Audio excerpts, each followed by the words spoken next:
Hey everyone, today I wanted to go over a race I did yesterday. It was my first race ever and one of the first rides in an actual peloton I've ever done.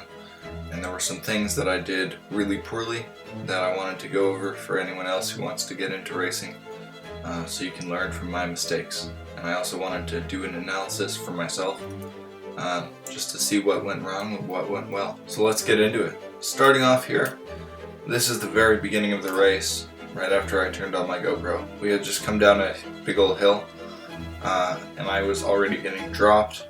I'm just not used to sticking in the draft of a big group of people, especially when we're going this fast. One thing I didn't anticipate was not the speed being an issue, but the actual technique of it. We weren't going that fast. Well, we were going pretty fast, but not unmanageably so, especially within the group.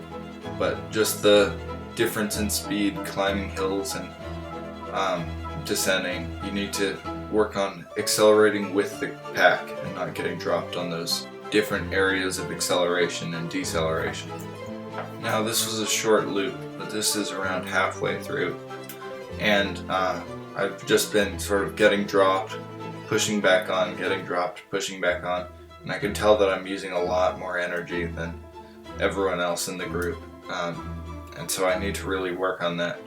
And this is something that I recommend you work on your first race as well, is just the staying on. It's a lot more important, especially in longer races.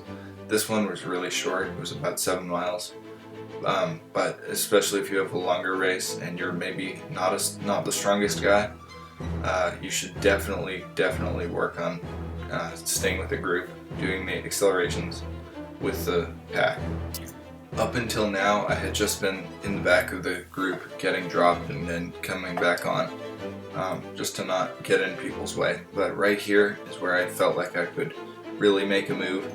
There was this big hill, that big sudden steep hill, as we came into the last stretch of this course, and I really felt like I could put down some watts and maybe move up a few spaces, and that's exactly what I did. I feel like I executed this really well, although at the top I regrouped with a bunch of guys in the front, and they started going a lot slower, and so I wish I had carried on because I had a little bit left at the top of this hill, so I think I could have gone in a solo breakaway and caught them off guard and maybe finished it out in first.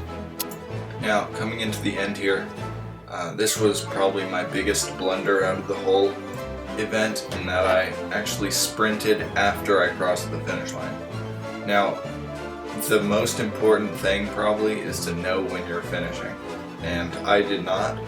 I knew relatively where. I knew it was Glenholm Road, but I just didn't see it come up, and I didn't know it was that close. So I saw a bunch of people sprinting, and then I sprinted, but then when I realized they weren't with me, it was too late. So yeah, not my finest moment. I definitely need to work on that for next time.